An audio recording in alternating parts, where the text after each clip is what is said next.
नमस्कार दोस्तों, मैं मंजू हल्द्वानी उत्तराखंड से। दोस्तों, आज के वीडियो में मैं आपसे एक ऐसे फर्टिलाइज़र के बारे में बात करूंगी जो देसी फर्टिलाइज़र होने के साथ-साथ जो है बेस्ट इंसेक्टिसाइड, फंजीसाइड और पेस्टिसाइड भी है। इसका प्रयोग जो है जो सर्दियों का सीज़न है इसके लिए ज़्यादा ज़रूरी होता है और इसका प्रयोग इस सर्दी में हमने ज़रूर करना चाहिए।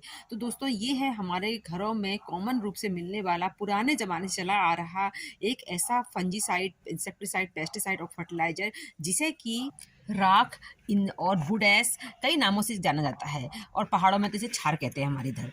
तो ये जो है हमारे पौधों के लिए बहुत अच्छा और बहुत ही यूज़फुल है। तो इसको दोस्तों पर ये नहीं है कि हमने कोई भी राख लेकर अपने पौधों में डाल दी। अगर राख में भी आपके को ऐसी राख मिल जाए जो कि कई तरह की लकड़ियों से मिलकर बनी हो, यानी कि अगर आपको कहीं पर हवन कुंड वगैरह की राख मिल जाए जिसमें बहुत सारी लकड़ियाँ होती हैं, आम की होती हैं, जो कि हमारे पौधों के लिए बहुत अच्छा ये पोटेशियम और कैल्शियम का स्रोत होता ही है और इसके लिए जो है इसमें कई गुण भी जो उन लकड़ियों में होते हैं वो हमारे पौधों को किसी न किसी रूप में मिल जाते हैं।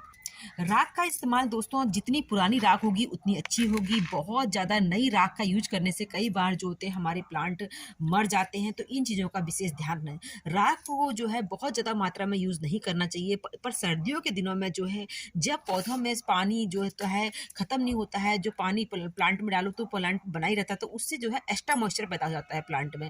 तो इससे बचने के लिए अगर आप राख डाल देंगे तो एक्स्ट्रा मॉइस्चर को जो है राख जो है एब्जॉर्ब कर लेती है और प्लांट में जो फंगस की जो क्रिएट होने वाला होता है उससे हमारे प्लांट को बचा लेती है। राख का प्रयोग दोस्तों हम अपने सीजनल प्लांट में एक चम्मच जो है अपने प्लांट की जड़ों से दूर रखकर, इस तरह से प्लांट की जड़ों से दूर करके और बाद में इसकी गुड़ाई कर देनी चाहिए। तो इस तरीके से हम इसको अपनी राख को जो है ये इस तरह से भी दे सकते हैं। दूसरा जो है दोस्तों, ये देखिए इस समय गुलदावरी का सीजन शुरू होने लग गया है, तो गुलदावरी में जो है जिस तरह सीजन शुरू होता है उसी तरह से इंसेक्ट का अटैक भी बढ़ जाता है। तो जो ब्लैक कलर के छोटे छोटे इन पर कीड़े लग जाते हैं, इसके लिए ये देखिए जहाँ पर जिस ब्रांच में वर्ड्स आई हैं उसके नीचे जो है ये हल्के हल्के कीड़े होते हैं, तो इनमें बहुत कम मात्रा में जो है आप इसका प्रयोग कर सकते हैं।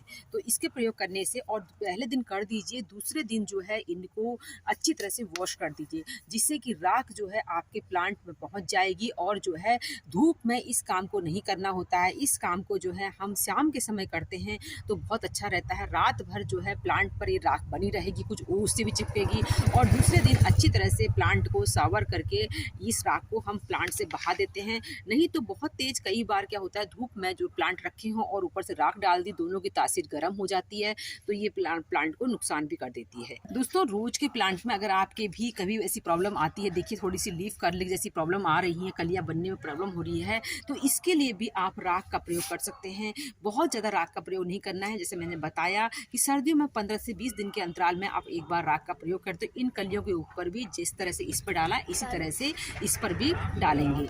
दोस्तों, इस राख का हम कई तरह से प्रयोग कर सकते हैं। इसको जो भी हम फर्टिलाइज़र दे रहे हैं उस फर्टिलाइज़र में थोड़ा सा मिलाकर तो अपने प्लांट को हम दे ही सकते हैं। अगर आप अपने प्लांट की फ्लावरिंग को बढ़ाने के लिए इस समय सरसों की खली वगैरह लिक्विड देते हैं तो उसमें इसको ज़रूर दीजिए। इसके अलावा जो है कोई भी टी कंपोस्ट बनाते हैं, टी कंपोस्ट के अंदर उसको ज़रूर थोड़ा सा एक मुट्ठी इसकी भी डाल दीजिए। उसके अलावा अगर आप कुछ भी नहीं देते, साधारण पानी भी देते हैं, तो कभी कभी पानी में भी घोलकर इसको प्लांट में दिया जा सकता है। बस ये है कि प्लांट के बाद में जो है अच्छी तरह से गुड़ाई कर देनी चाहिए। इस समय सर्दियों का मौसम है और प्लांट के लिए एक गर्म खाद का काम ये करती है और आपके जिस भी प्लांट में इंसेक्ट का अटैक हो गया है उससे बचाने का काम भी करती है। दोस्तों, राख का प्रयोग आप जो है फूलों में तो कर ही सकते हैं, उसके अलावा सब्जियों वाले प्लांट, मिर्च है और टमाटो है, इनमें टमाटर जो है कैल्शियम की कमी से कई बार बनते नहीं है, तो इनमें भी आप जो है राख को बुरक सकते हैं। इसके अलावा दोस्तों, तुलसी का प्लांट जो है सर्दियों में बचाना थोड़ा मुश्किल होता है। तुलसी की मंजरी को निकालने के बाद जो है इसमें क्रोनिंग नहीं करी जाती, बस मंजरी निकाली जाती है और फिर जो है इसमें थोड़ी सी राख और हल्दी मिलाकर आप इसे बुरक देंगे और फिर बाद में इसको अच्छी तरह से सावर कर देंगे दूसरे तीसरे दिन, तो ये जो है आपका प्लांट नहीं मरता है, सर्दियों में ये बच जाता है, सर्दियों को सहन कर लेता है। राख उन प्लांट के लिए तो बहुत ही ज़्यादा आवश्यक है जो प्लांट जो है जिन पर बहुत ज़्यादा सनलाइट नहीं पड़ती है, जो आपके ऐसे एरिया में रखे हैं जहाँ पर बहुत कम धूप आती है।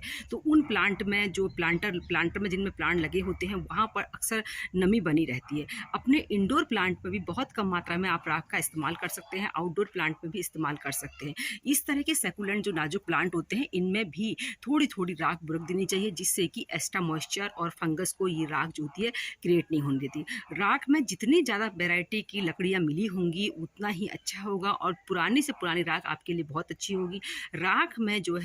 राख में हल्के हल्के जो इस तरह के कोयले वगैरह होते हैं ये भी काम के ही होते हैं। ये हमारे प्लांट में जो है पानी की निकासी को सही करते हैं और उसके अलावा फंगस को क्रिएट नहीं होने देते हैं। अडेनियम के प्लांट वगैरह में तो जैसे इस तरह के कोयले मिलाकर ढूंढ के डालने पड़ते हैं। ये बहुत, और राख जो है बारीक किस्म की हो, जैसा कि मैं आपको दिखा रही हूँ, तो इस तरह की राख बहुत अच्छी होती है। राख कहीं से भी मिल जाए आपको उसको कलेक्ट कर लीजिए, बहुत समय तक उसको रख दीजिए। धूप वाली एरिया में मत रखिए। आपके घर में जो भी एरिया जहाँ पर थोड़ी ठंडक रहती है उस जगह पर इस राख को जो है कट्टे वगैरह में किसी भी ऐसे जिसमें कि एयरेशन होता रहे ऐसी चीज़ों में भर कर रख देना चाहिए, तो बहुत अच्छे हमको इसको रिजल्ट मिलते हैं। इसके अलावा दोस्तों हमारे गुड़हल की जैसी कलियाँ बनने लगती है, मिलीबग भी उसी तरह से आ जाते हैं। तो जैसे मैंने अभी आपको गुलदावरी वगैरह में बताया, इसमें भी आप जो है इसी तरीके से हल्का हल्का, ये देखिए इस तरीके से हम जो है प्लांट के ऊपर भी बुरक देंगे और ये कुछ दिनों में ही इसमें जो है इंसेक्ट का अटैक नहीं होने देगा, प्लांट की इम्यूनिटी को बूस्ट रखेगा, प्लांट को थोड़ी तासीर गर्म देगा। तो हर तरह से हमारे लिए फ़ायदेमंद है, देसी तरीका है। इसके अलावा अगर आपने चाहे क्यारी बना रखी हो, आपने चाहे किसी प्लांटर में प्लांट लगा रखा हो, कोई भी सब्जी ग्रो कर रखी हो, लहसुन वगैरह के लिए बहुत अच्छी फर्टिलाइज़र होता है, इंसेक्टिसाइड होता है, फंजीसाइड होता है, इसका इस्तेमाल कर सकते हैं।